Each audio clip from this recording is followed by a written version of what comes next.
The heat of August 1930 in New York City was a physical weight, a suffocating blanket of humidity that pressed against the pavement and frayed the nerves of anyone unfortunate enough to be trapped on the island of Manhattan. It was the era of Tammany Hall, a time when political machinery greased the wheels of justice, and the line between the law and organized crime was often blurred beyond recognition. In the center of this sweltering metropolis stood Justice Joseph Force Crater, a man who seemed to have the world at his feet. At 41 years old, he was a New York State Supreme Court Justice, a position of immense power and prestige. He was known as Good Time Joe to his acquaintances, a man who enjoyed the nightlife, the theater, and the company of showgirls despite his marriage to his devoted wife, Stella. Yet beneath the veneer of success and the tailored suits, Crater was a man walking a precipice. The events that unfolded over 3 humid days in early August would cement his legacy not as a jurist, but as the subject of the most enduring missing person case in the history of the city. The sequence of events leading to the vanishing began far away from the stifling city streets. Crater and his wife were vacationing at their summer cottage in Belgrade Lakes, Maine. It was supposed to be a respite from the pressures of the court and the brewing political scandals threatening to engulf the city administration. However, the tranquility was broken on August 3rd. Crater received a telephone call that seemed to agitate him deeply. He offered no specific details to Stella, merely stating that he had to return to the city to straighten out a few people. The vague explanation was characteristic of a man who kept the disparate parts of his life strictly compartmentalized. He promised her he would return by her birthday on August 9th. He boarded a train, leaving the cool breeze of Maine for the stifling heat of New York, never to see his wife again. Upon arriving in the city on the morning of August 4th, Crater did not act like a man conducting routine business. His behavior was erratic, marked by a sense of urgency and secrecy. He went to his apartment at number 40 Fifth Avenue, but he spent little time there. Instead, he focused his attention on his chambers at the courthouse. Witnesses later recalled that he seemed preoccupied, his usual jovial demeanor replaced by a furrowed brow and a nervous energy. The following morning, August 5th, he engaged in an activity that would later be scrutinized by every detective assigned to the case. He summoned his confidential assistant, Joseph Mara, to his chambers. Together, they began to purge his files. This was not a simple tidying of a workspace. It was a systematic destruction of documents. Crater pulled file after file from his cabinets, transferring them into 2 large wastebaskets. He did not merely discard them. He ensured they would be gone forever. He instructed Mara to take the heavy loads of paper to the basement and burn them in the furnace. The assistant made several trips, watching the judge's history turn to ash. When the task was finished, Crater's office was devoid of personal papers, leaving behind only the sterile, official records of his court cases. Whatever secrets those files held, whether they contained evidence of political corruption, blackmail material, or personal indiscretions, went up the chimney before anyone realized something was wrong. On the morning of August 6th, the day he would vanish, Crater continued his unusual preparations. He went to his office early and worked in solitude until noon. Then he instructed Mara to cash 2 checks for him. The total amount was substantial, $5,150. In 1930, this was a small fortune, roughly equivalent to nearly $90,000 in modern currency.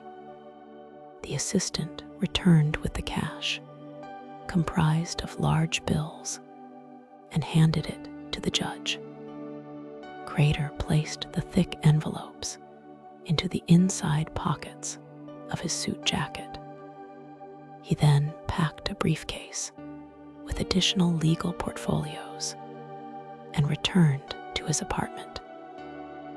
At the apartment, he made a curious decision regarding the briefcase. He did not keep it with him. Instead, he left the briefcase on a chair in his living room, but he took the cash. Why a man would need to carry such a significant sum of money on his person for a simple evening out remains one of the central questions of the mystery. Was it payoff money? Was it intended for travel? Or was it an emergency fund for a man who knew he might need to disappear? He also instructed the maid to take the next few days off, ensuring the apartment would be empty. The evening of August 6th began with a veneer of normalcy that makes the subsequent events all the more baffling. Crater purchased a single ticket for a comedy show on Broadway called Dancing Partner.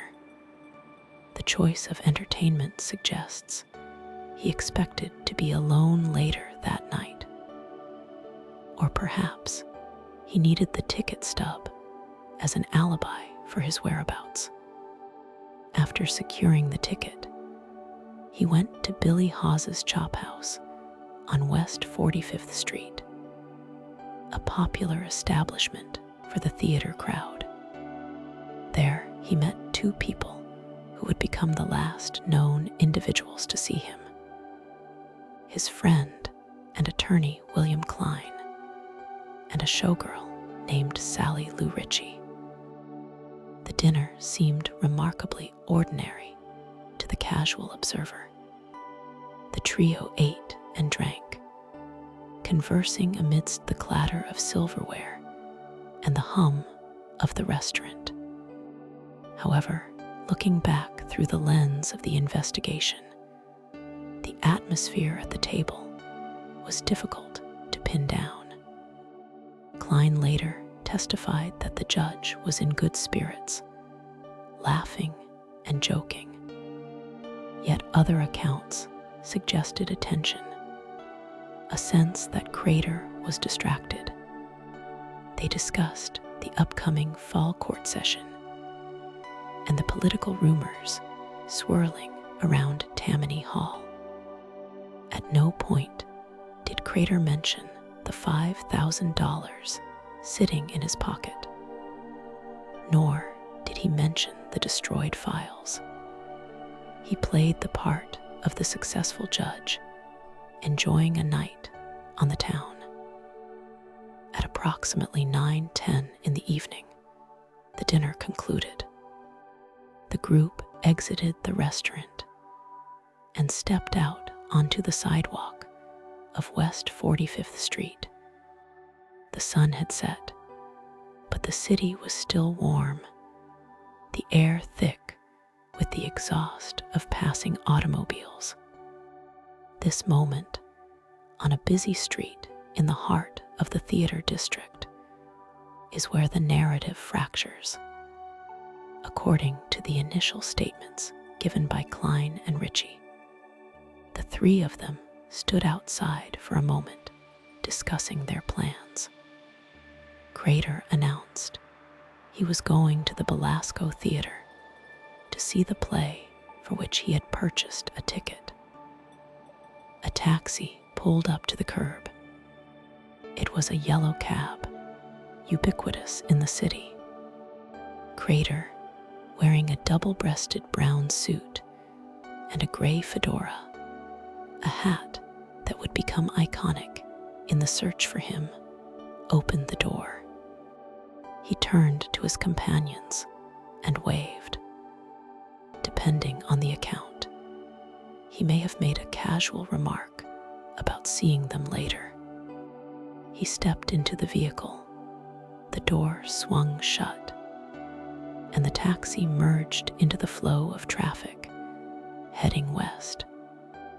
William Klein and Sally Lou Ritchie watched him go, unaware that they were witnessing the final confirmed movement of Joseph Force Crater. He never arrived at the Belasco Theater. The ticket he purchased was never collected at the door.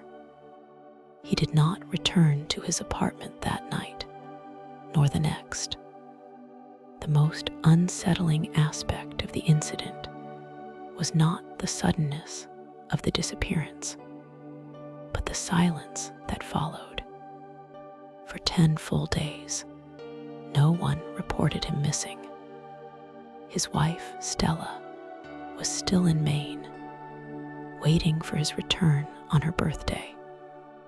When the 9th of August passed without him, she assumed he was merely delayed by court business, or perhaps one of his known dalliances. Communication was slower in those days, and she hesitated to create a scandal by calling the police prematurely. His colleagues at the courthouse were equally hesitant. When the court opened on August 25th, and Justice Crater was not on the bench, the whispers began to turn into genuine concern. His fellow justices and political associates were paralyzed by the potential implications. In a city rife with corruption investigations, a missing judge could mean an indictment was imminent, or that he had fled to avoid one.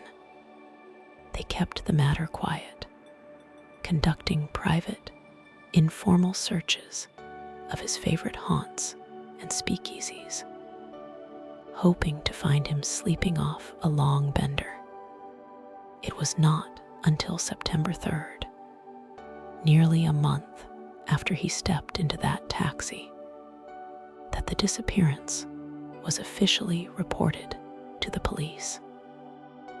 By then, the trail was colder than stone. The taxi driver could not be identified.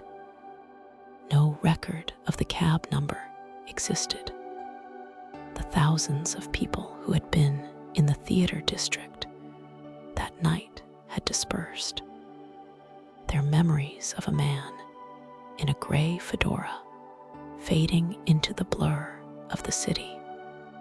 The initial investigation of the apartment revealed the briefcase he had left behind, but the $5,000 was gone, vanished along with the man. The apartment showed no signs of a struggle. no indication that anyone had entered or left with force. It was as if he had simply ceased to exist the moment the taxi door closed.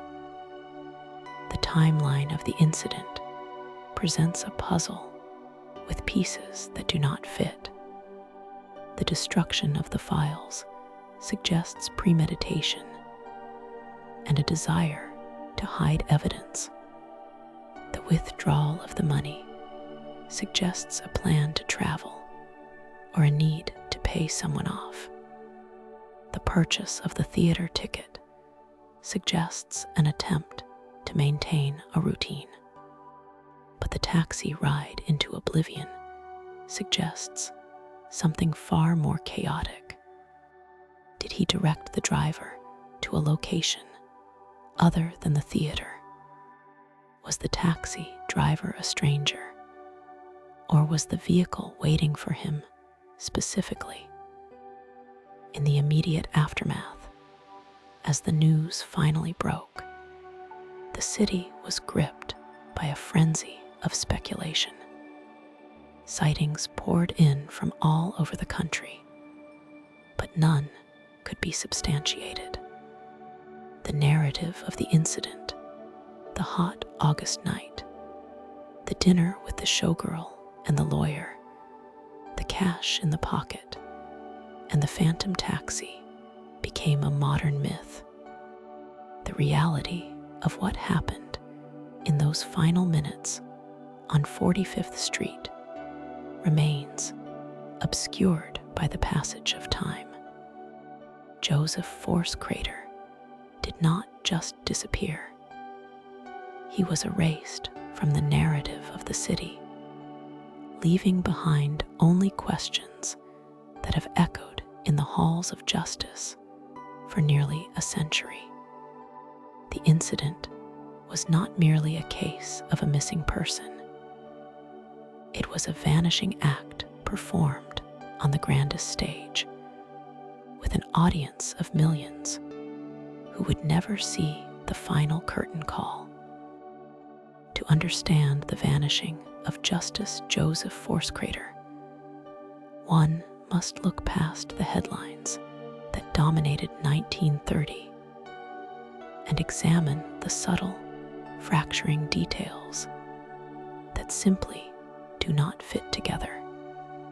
These are the anomalies, the jagged edges of a puzzle that refuse to form a coherent picture. When a man of such high standing steps into a taxi and dissolves into the ether of New York City, the immediate assumption is often a sudden, chaotic event.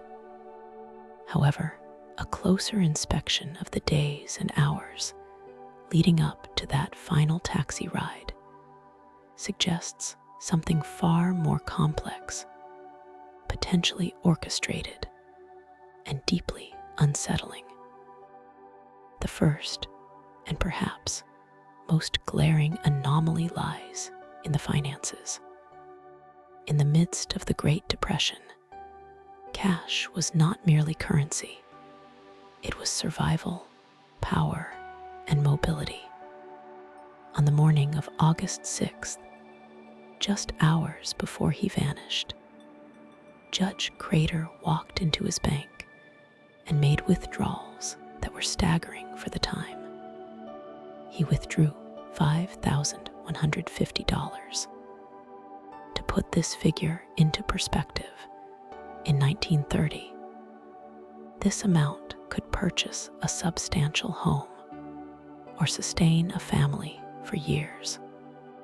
Adjusted for inflation, it equates to nearly $90,000 in modern value. This was not walking around money. This was not funding for a casual evening out in the theater district. This was the kind of capital one amasses for a specific, high-stakes purpose.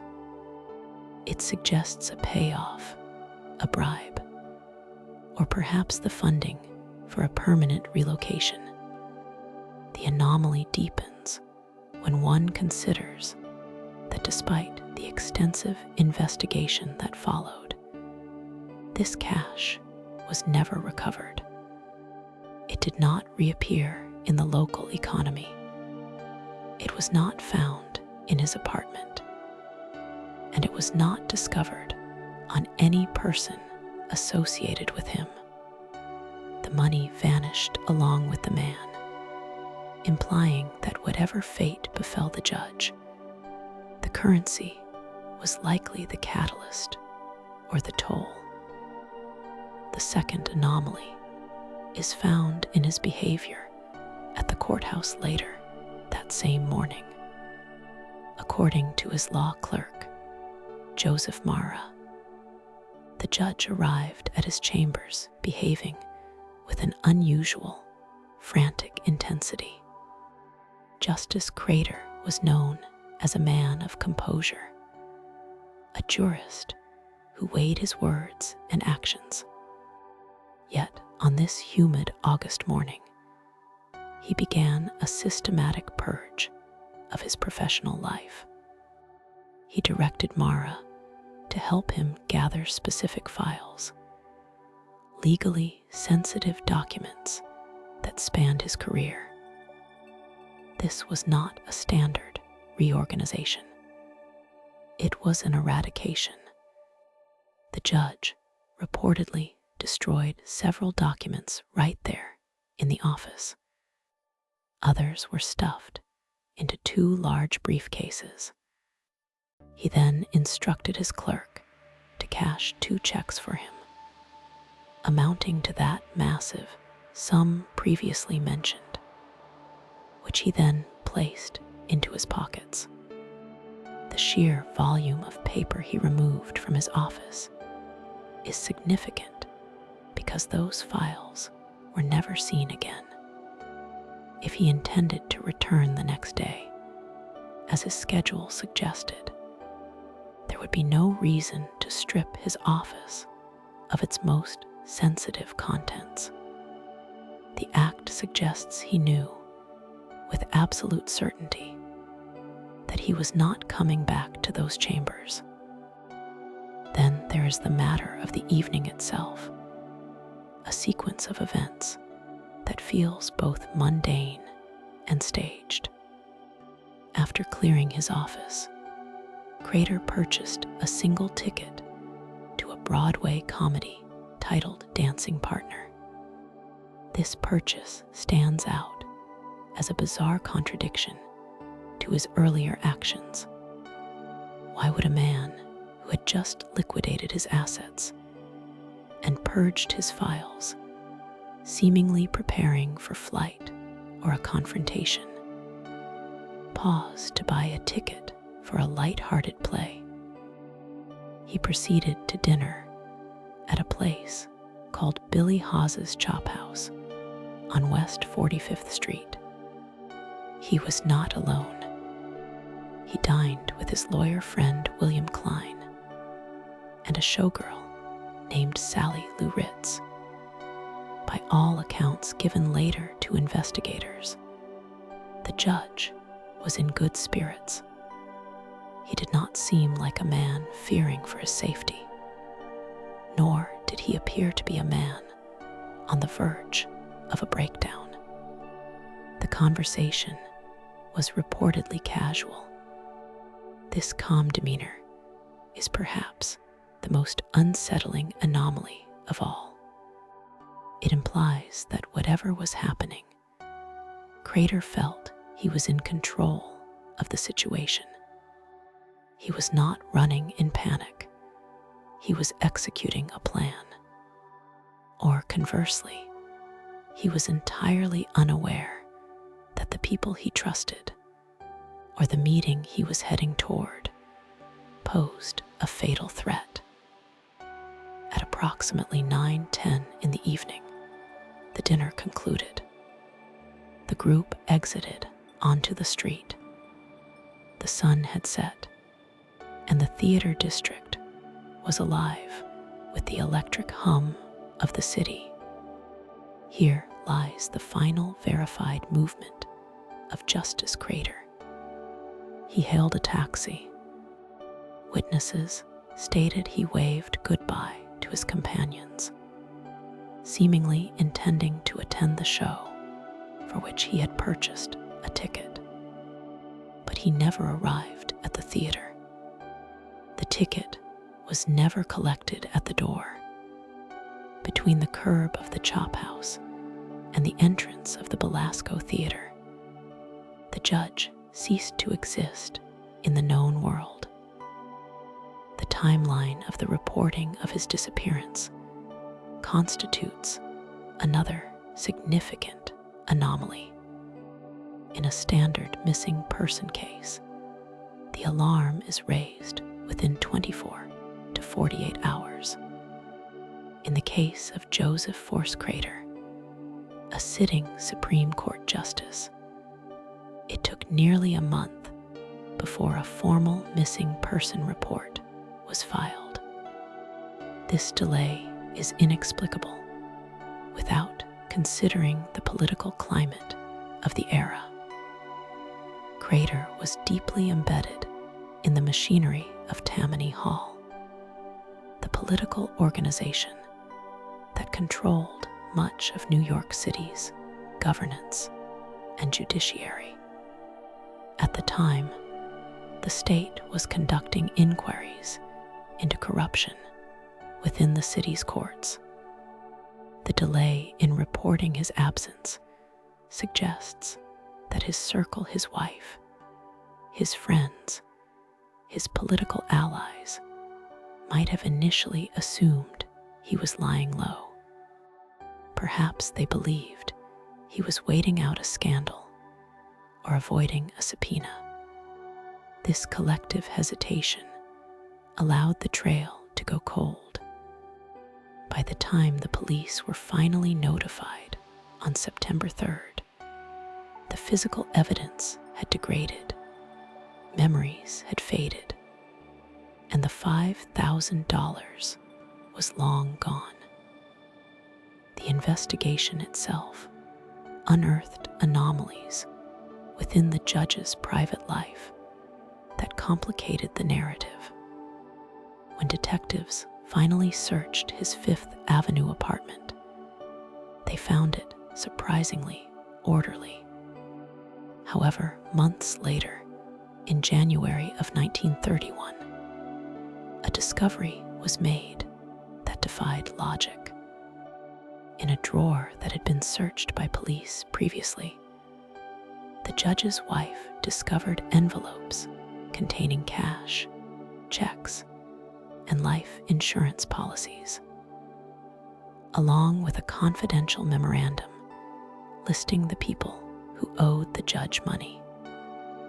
The police were adamant that they had searched that specific drawer thoroughly during their initial sweep. They insisted the documents were not there in September. This raises the disturbing possibility that someone had returned to the apartment after the disappearance to plant the items. Who would have access? Who would risk returning to the scene of a high-profile investigation to return financial assets? It suggests that the judge, or someone acting on his behalf, was still maneuvering in the shadows long after the public had assumed the worst. Furthermore, the list of debtors found in that drawer painted a picture of a man who was not merely a judge, but a financier of sorts within the political underground. The sums owed to him were substantial. This transforms the narrative from a simple disappearance into a potential financial dispute. If Crater was calling in debts to fund his exit, he may have pressed the wrong person too hard. The timeline of the withdrawal and the office purge aligns with a man closing his accounts, preparing to leave the board entirely. The final anomaly to consider is the silence. In the decades that followed, despite a massive reward and intense public interest, not a single credible piece of physical evidence ever surfaced. No clothing, no identifiable items, and no remains were ever located. In the crowded, watchful ecosystem of New York City, it is nearly impossible to dispose of an individual without leaving a trace. The total absence of clues suggests a professional efficiency. It implies the involvement of individuals who knew exactly how to make a problem disappear without residue. We are left with a collection of facts that refuse to align. We have a man who withdrew a fortune, destroyed his history, dined with friends in high spirits, and then vanished during a short taxi ride. We have a political machine that hesitated to look for him, and a police force that claimed evidence materialized out of thin air months later. These are not merely loose ends. They are indicators of a narrative that was carefully edited in real time. Justice Joseph Forscrater did not just wander off. The anomalies suggest he was meticulously erased, either by his own hand or by forces that ensured his final judgment would never be delivered. The investigation into the disappearance of Judge Joseph Forscrater did not merely slow down. It collided with a wall of silence so dense that it seemed constructed by design. By the time the calendar turned to October of 1930, the initial frenzy of police activity had begun to curdle into frustration. The detectives, once optimistic about locating a man of such prominence, found themselves navigating a labyrinth of half-truths, retracted statements, and leads that evaporated the moment they were touched. It was a case defined not by what was found, but by what was conspicuously absent. The first major dead end arrived with the grand jury. In a city teeming with gossip and political machinations, it was assumed that putting witnesses under oath would shake loose the truth. Over nearly 100 witnesses were called to testify. They included colleagues from the bench, political operatives from Tammany Hall, and the various showgirls who had populated the judge's evening hours. The expectation was that the pressure of the courtroom would force a crack in the armor of secrecy. Instead, the proceedings were marked by collective amnesia. Men who had dined with Crater days before could not recall the conversation. Associates who knew of his financial dealings suddenly found their memories foggy. When the grand jury concluded its work in January of 1931, their final report was a masterpiece of ambiguity. They stated that the evidence was insufficient to determine whether the judge had absconded, had passed away, or was being held against his will. It was a judicial shrug, a formal admission that the system had failed to locate one of its own. While the courts faltered, the physical search for the judge took on a desperate, almost macabre quality. The police, driven by public pressure and a frantic press, began to dismantle the landscape of New York and its surroundings, acting on anonymous tips and the whispers of clairvoyance. Authorities ordered the excavation of empty lots and wooded areas in Westchester. When a rumor circulated that Crater had been disposed of near the ocean, teams of laborers were dispatched to Coney Island to dig up the sands beneath the boardwalks. It was a spectacle of futility. They unearthed nothing but rusted metal and driftwood. Yet the digging continued, fueled by the terrifying possibility that the judge was right beneath their feet.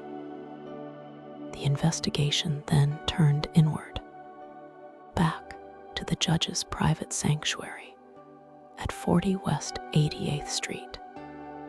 It was here, months after he vanished, that his wife, Stella Crater, made a discovery that only deepened the mystery.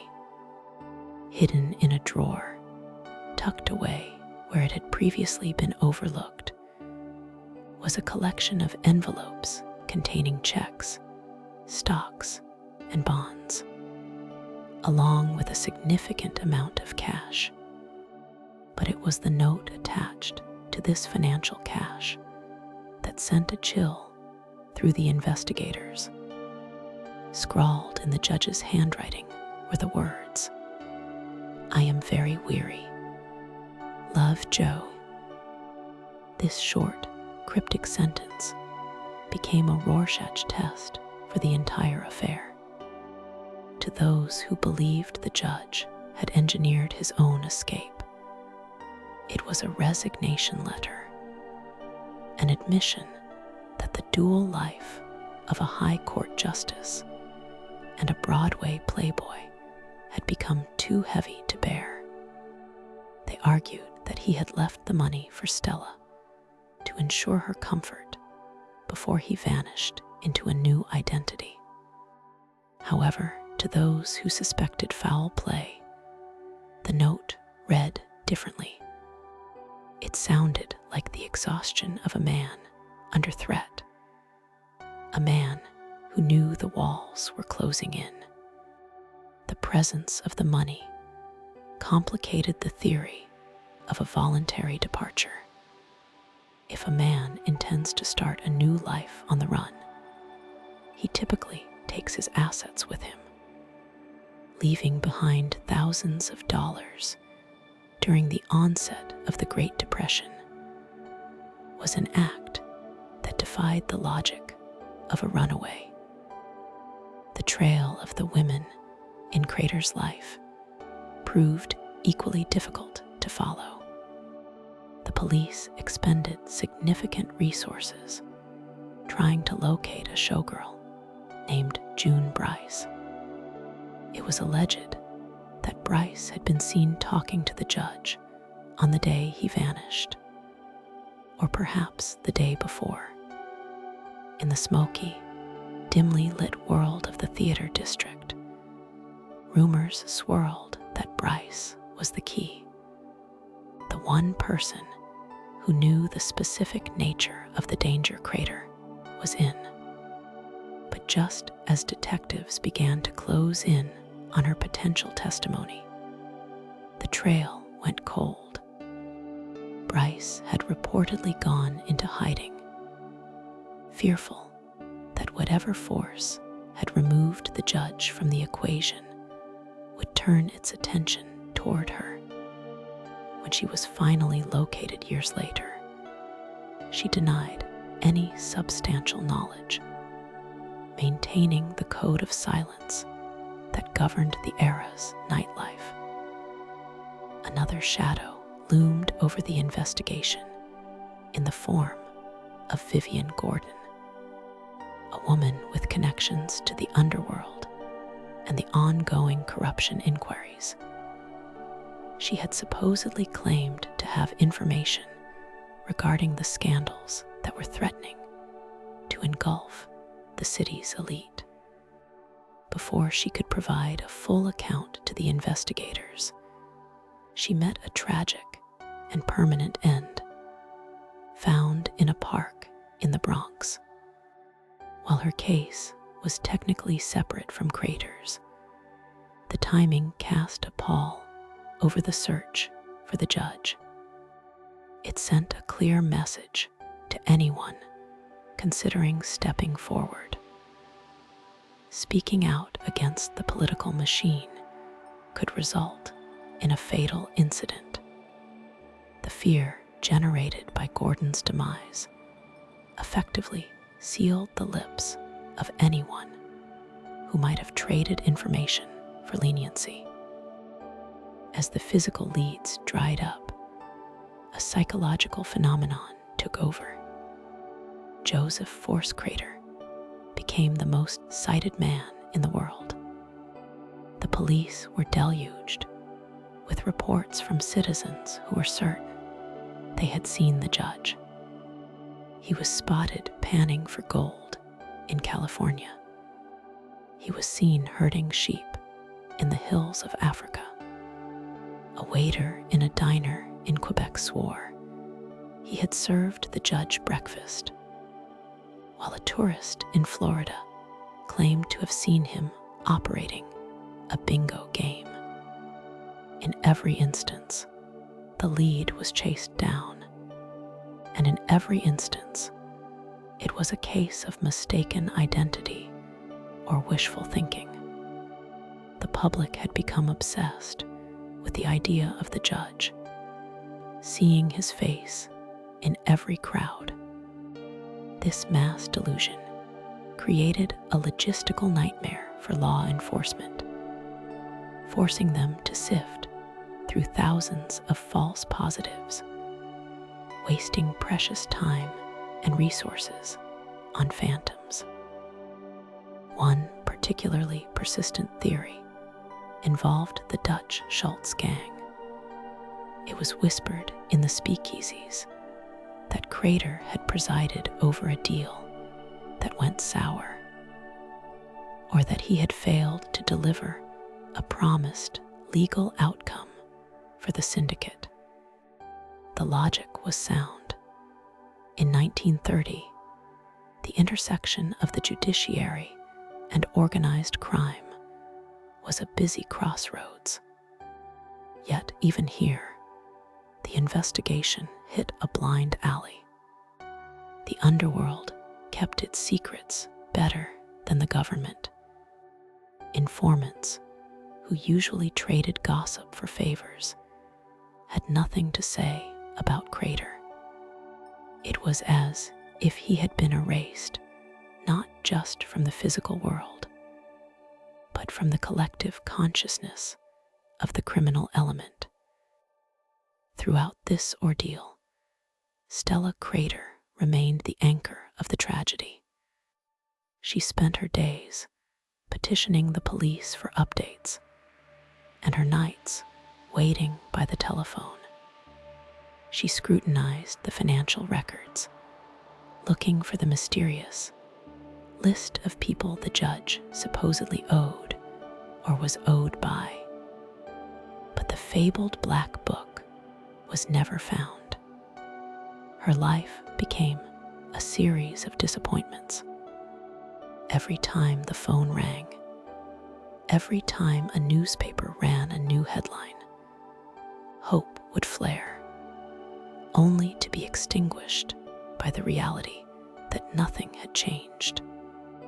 She found herself trapped in a purgatory of the unknown, unable to grieve a death that was unconfirmed, yet unable to move forward with a life that felt suspended in 1930. The final, and perhaps most frustrating, aspect of the dead ends was the silence of the political machine itself. The Seabury Commission, which was actively investigating corruption in New York City, suspected that Crater's disappearance was linked to the sale of judgeships and political favors. They believed his testimony could have toppled powerful figures. Yet, despite their subpoena power and their investigative rigor, they could not find a single concrete link to explain his fate. The political organization known as Tammany Hall, usually a sieve of information, remained impenetrable. If the judge had been removed to protect the hierarchy, the operation had been carried out with a terrifying efficiency that left no forensic trace and no loose ends. By the late 1930s, the file on Judge Crater had grown to enormous proportions, filled with thousands of pages of interviews, tips, and theories, none of which pointed to a conclusion. The rewards offered for information went unclaimed. The excavation sites were filled back in. The detectives who had started the case with vigor eventually retired or moved on to other assignments. The disappearance had transitioned from an active investigation into a piece of urban folklore. The phrase "to pull a crater" entered the lexicon, synonymous with vanishing into thin air. The dead ends were not merely failures of police work. They were indicators of a perfect crime or a perfect escape.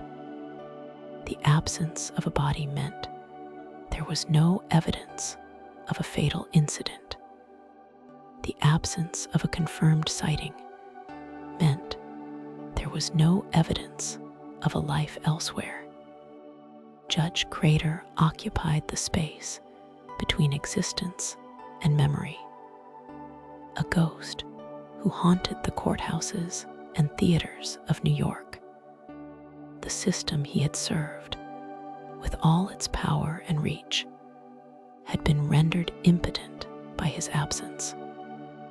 As the years turned into decades, the realization settled in that the truth was not buried in the sands of Coney Island or hiding in a cabin in Maine. The truth had likely vanished that August night, stepping into a taxicab and riding away into the dark, leaving behind only questions that would never find an answer. The case was not closed by a gavel or a verdict, but by the slow, suffocating accumulation of time and silence. The air in Manhattan on the evening of August 6th, 1930, was heavy with the humidity typical of a New York summer, a clinging heat that seemed to trap the city in a slow, breathless haze. Amid the bustle of the theater district, where the lights of Broadway promised distraction from the deepening economic gloom of the Great Depression, a single taxi cab pulled away from the curb on West 45th Street. Inside sat a man named Joseph Force Crater, a justice of the New York State Supreme Court. He was 41 years old, a figure of significant political weight, and a man known for his sharp dress and gregarious nature. As the vehicle merged into the flow of traffic, the judge vanished from the timeline of history, leaving behind a silence so profound and a mystery so impenetrable that it would haunt the city for nearly a century. This moment marked the beginning of a persistent static in the historical record, a lingering signal that continues to broadcast questions without answers. To understand the resonance of this disappearance, one must look closely at the days immediately following that final taxi ride, a period defined not by frantic searching, but by a peculiar and unsettling quiet. It is in this gap, a span of 10 days before a formal missing persons report was filed, that the true nature of the anomaly begins to take shape. For over a week, the machinery of the city continued to turn. The courts remained in session, and the political engines of Tammany Hall hummed along, all while one of their most prominent sons had simply ceased to exist. This delay is the first distortion in the signal. It suggests a world where an absence was perhaps expected, or at least strategically ignored. Judge Crater had promised his wife, Stella, who was vacationing at their summer home in Maine, that he would return by her birthday on August 9th. When that date arrived and passed without a word from him, Stella was concerned. Yet, she did not immediately alert the authorities.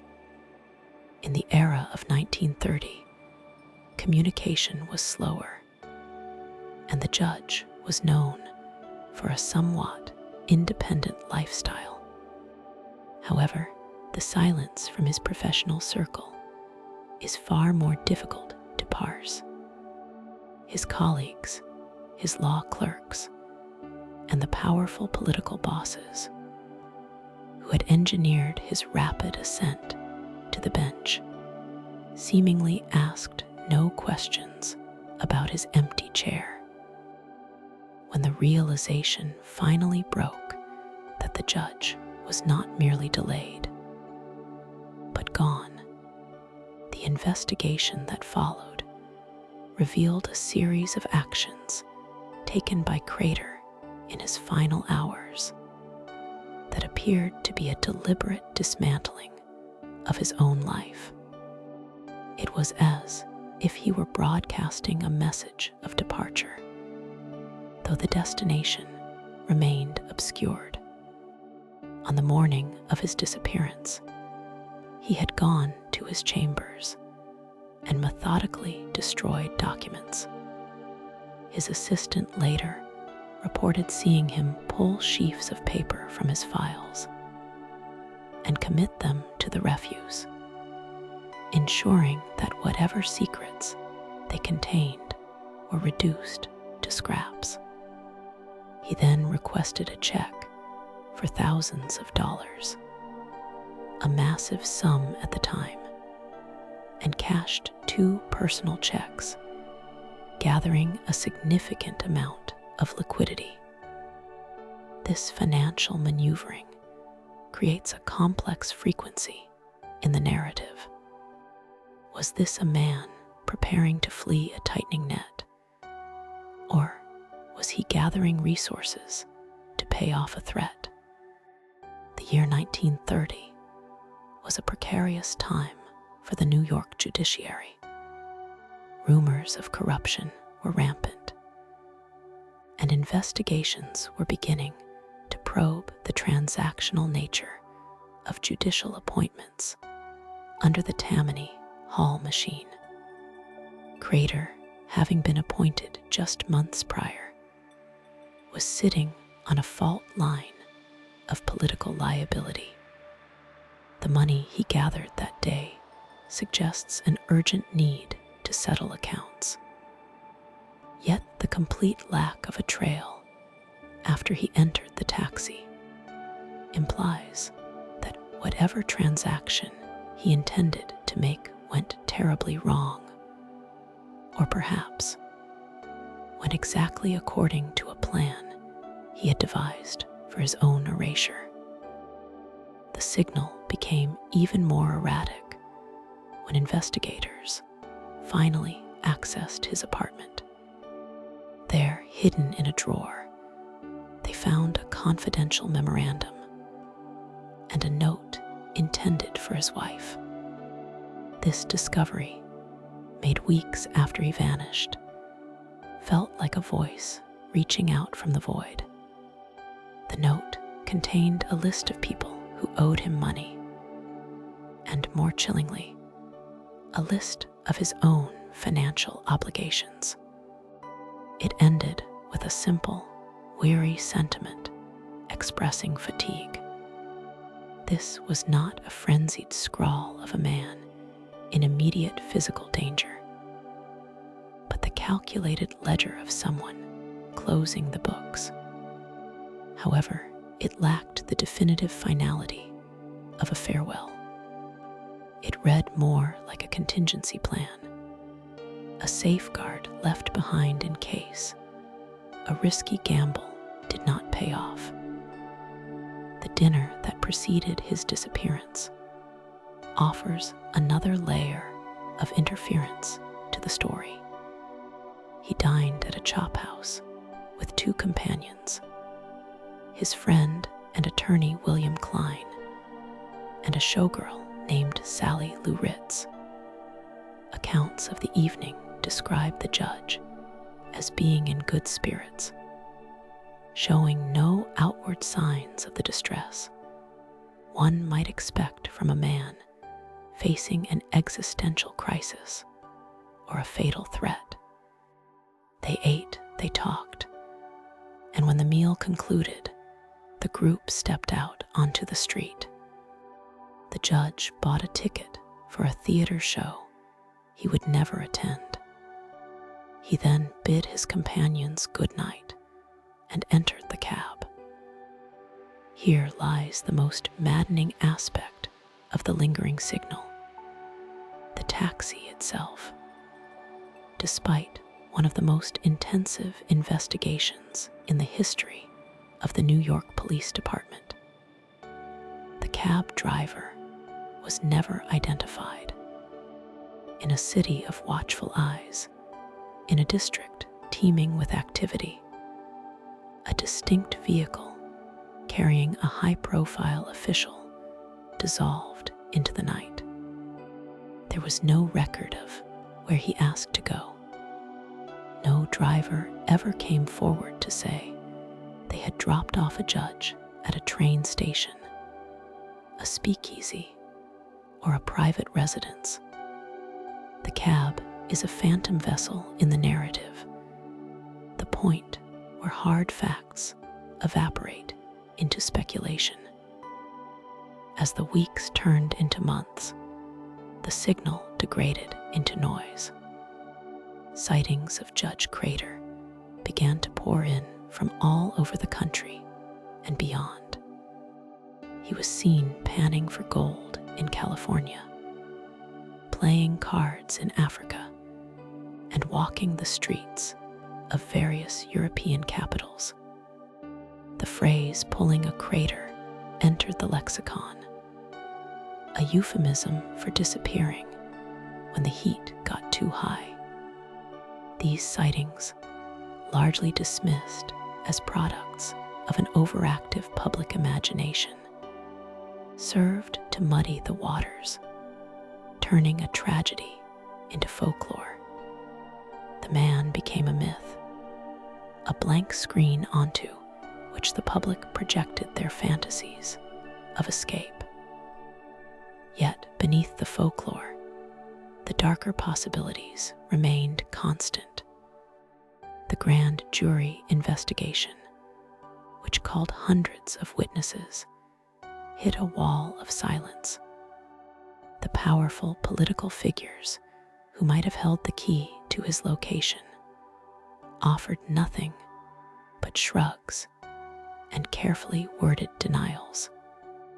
The emptiness of his safe deposit box, discovered later, suggested that someone had perhaps reached his secrets before the police did, or that Crater himself had removed the leverage he held over others. The missing files from his office were never recovered. The narrative implies that Crater was a loose end in a tapestry of corruption that was swiftly and efficiently cut away. The lingering signal of the Crater case is not just about the man himself, but about the system that swallowed him. It speaks to a level of operational efficiency within the underworld and the political machine of 1930 New York that is deeply unsettling. To remove a Supreme Court justice from the board without leaving a single trace, no struggle, no witness, no biological evidence, requires a sophisticated capacity for erasure. It suggests that his disappearance was not a random act of the streets, but a sanctioned removal, executed with professional detachment. Even Stella Crater, who spent her remaining years and fortune searching for him, eventually had to contend with the likelihood that the man she waited for was never coming back. She maintained the apartment for a time, kept his suits in the closet, and waited for the telephone to ring. But the line remained dead. The checks he had cashed were never spent. The life insurance policies eventually paid out. The legal system declared him legally absent, a bureaucratic termination to a life that had ended in an ellipsis. Decades later, new theories would periodically surface. A letter found after the passing of a police officer, a tip from an aging gangster, an excavation of a backyard in Coney Island. Each time, the signal would flare up, promising resolution, only to fade back into the static. The disappearance of Judge Joseph Force Crater remains a frequency that refuses to close. A continuous loop of that humid August night, the taxi door closing, and the city swallowing a man whole. It is a story that reminds us of the fragility of presence, how easily a person can be edited out of the world when the powers that be decided is time for them to vanish. The files are gone, the money is gone, and the man is gone, leaving only the questions that hang in the air like the humidity on 45th Street, heavy and unresolved.